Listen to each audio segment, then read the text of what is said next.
My name's Angelo, and welcome to We Want Picks. This is the only channel dedicated to UFC fight picks and DraftKings lineups run by MMA insiders and professional fighters. Every week, I join Dan Kramer and Nick Newell, two longtime professional fighters that have fought at the highest levels on the planet, as well as Jacob Lyons, a skinny kid from Indiana. So join us every single week for our full fight card breakdowns, our individual fight card breakdowns, our betting guide, and our DraftKings lineups. Next up at UFC Vegas 28, we have Manon Fiorot versus Maryna Moroz. And this is an awesome fight because Manon Fiorot beat one of Jacob's lock of the weeks, the very first lock of the week ever. Before Jacob really took it seriously, Manon Fiorot she killed it before it almost became a thing. So thank God Jacob bounced back. He put his big boy pants on. He said, you know what? I'm going to take this seriously. And now here we go. Manon Fiorot with her second fight in the UFC versus Maryna Moroz, who's 10-3. This is an interesting fight. The strike line. Size 26, big boy pants. Is that what they're? Yes, 26 waist. Absolutely. And then he has the belt to tighten him up. But our girl, Maryna, moved to American Top Team, Dan. You're an American Top Team guy. I don't know if you have any thoughts on that, but actually that did, I don't want to say worry me, but I thought Manon was going to be the lock here.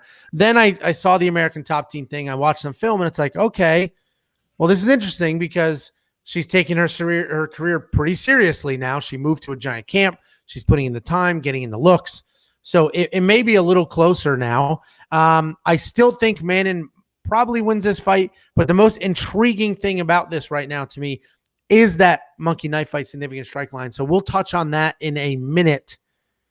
Jacob, I'll let you go first. Let it out of your system. I don't know if you still have a grudge or what your thoughts are here. Yeah, you did mention it. She did beat the inaugural lock of the week. And rewatching that fight, I forgot. I forgot that the only reason that Victoria Leonardo lost that fight was because she had her hair in these weird braids. And after the first exchange, they came out, and the rest of the fight, she's like blowing her hair. She's like trying to get her hair out of her face, getting hit, hair out of her face. So technically, I'm taking that loss away. I honestly am taking that loss away because that's not on her. That's like wardrobe malfunction type stuff. So that lock of the week it now turns into my first that's a non. I'm not gonna take the win, but I probably should take the win. But it's going to turn into a non-contest on that lock of the week. So that's another one that we wrote from a loss to a non-contest. I'm reading my notes on this fight right now. Absolutely dominated, striking clinic. Landed everything. But did you see the hair, Dan? I mean, it's easy. Okay, if I put a blindfold on you, Dan, what's going to happen? You know, I'm gonna piece you up. I'm gonna tear you down. But you could put a blindfold and tie my hands up, and you would still lose. I'm gonna tear you up. It's gonna be the exact same thing. She was basically blindfolded the whole fight. So that lock of the week turns to a no contest. So if you guys are watching this, you can keep in track. Make sure you switch that on your notepads. No contest. And then we go to Moroz, like you mentioned, ATT. And here's the biggest thing, guys. Here is the biggest thing that you have to remember. Moroz is the women's boxing coach for the Ukraine Olympic team, the coach.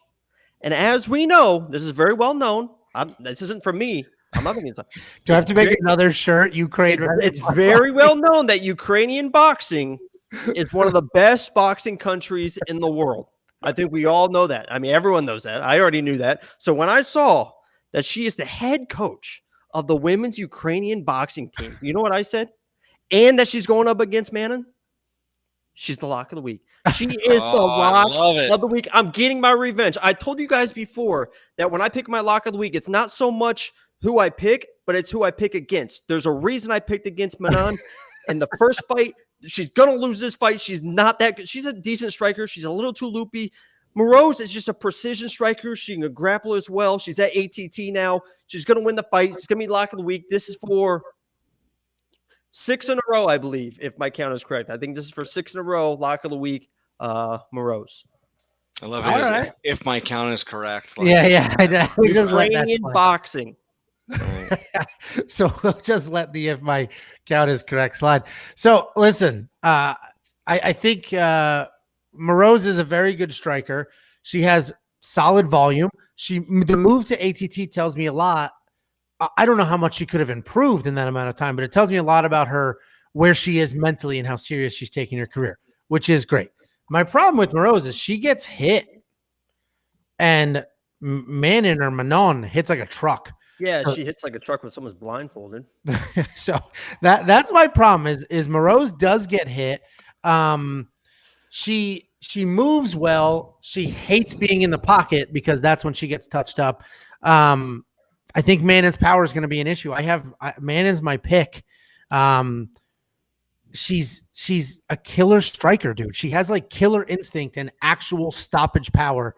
And in this division, that's hard to come by. She hunts for the knockout. She won't stop until she gets it. And she's got good fight IQ. As soon as she gets taken down in the fights that she has been taken down, immediately scrambles back up, makes the person pay for that. I like Manon in this fight. Before I go to you, Dan, the strike line is super interesting. I am going less on both. That is a ton of strikes, and I get it. They're both active strikers. I just think Manon's power will slow down Moroz, and Moroz will avoid the pocket and try to stay outside, which will reduce the strike. So I'm going less on this strike line. So Daniel, if you want to triple your money, what strike line are you going? It's funny. I feel like these strike lines should almost be swapped. I feel like less might be a good play here, just because I have a feeling this one might get stopped. I think both are very good, and I'll break down the fight in a second. But I don't know. I'm in between less. I'm less on Manon Fiorot 108. That's for sure. And if anything, I would be more.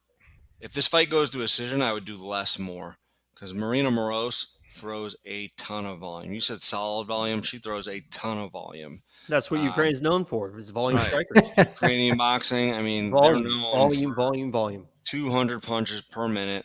So, I mean, all kidding aside, Jacob is right. Her boxing is very, very good. She's at ATT now. I'm sure she's improving rapidly down at that gym. They've got so many good training partners. If she needs any more, Dan, you know where to go. Let me know. You haven't messaged her on Twitter or anything yet? Not yet. This is a busy week. I was on vacation. I had women all weekend. That's very, very busy. Family reunion, your mom, your grandma, your aunt. They were all who dead. else? Grandma's dead. Oh, jeez. I'm sorry. That was awkward. Anyways, moving along. Moroz is very good. This is going to be a fight that's going to be interesting, because I think it's one of those fights where we're going to find out if Fiorot is the real deal or not, right? Like, let's put, she's 1-0 in the UFC. The caliber of fighter she's fought so far compared to Moroz and just UFC level experience, she hasn't quite done it yet. She's looked amazing. I'll give you that. She's looked unbelievable. Her last fight, she looked awesome. As Jacob said, her opponent had a blindfold around her. Well, but to be serious, she was outstriking a grappler who couldn't get the takedown, right? Victoria Leonardo is a grappler who was just kind of like trying to zombie towards her, like Ben Askren, to like grab a hold of her. And she did her part. She did what she needed to do, but I mean, it wasn't like definitely not a high level striker like Ukrainian boxing legend Moroz. Right. That's a very good point. The way I kind of like chalked it up is, especially in this division, this women's division, sometimes when you are that much more of a superior athlete than your opponent, it's very easy to look like a superstar. It's always easy to look like you're unbelievably good when you're the hammer. But we're going to find out who you really are when you have to be the nail for a few minutes in a fight. And I think as she continues to get tougher opponents, Moroz being the first test, I think we're going to find out how she reacts in that situation, because I don't think Fiorot is going to walk through Moroz. I think it's going to be a tough fight. Moroz is very good. She's skilled, exceptional boxing. So I think we're going to find out how good Fiorot is, and if she can win a 3-round fight that's back and forth. Because so far she's kind of had her way with everyone she's fought. And again, when you're doing that, it's easy to look like a superstar. But the last fight against Leonardo, I think, was a very good matchup for her. And Moroz, I mean, to be honest, she showed in her recent fight, she's got a couple takedowns in her back pocket. I'm sure she's working on that. So there's some things skill-wise that we may have not seen from her yet that she might pull out of her back pocket in this fight. On top of the boxing, and forget about the boxing, the volume alone is tough to deal with. It's like Nate Diaz, on speed. It's just fast, stiff punches, relentless.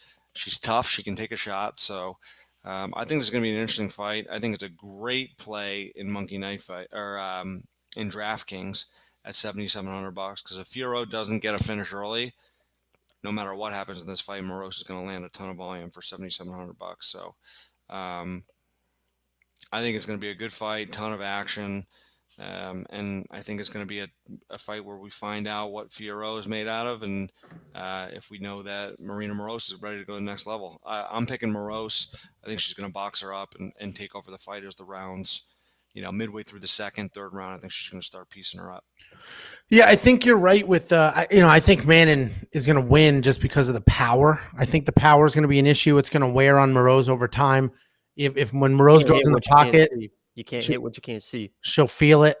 But I do think you're right. I think Moroz, it's at that price, is probably a good play in DraftKings because no matter what, there's going to be a lot of volume there.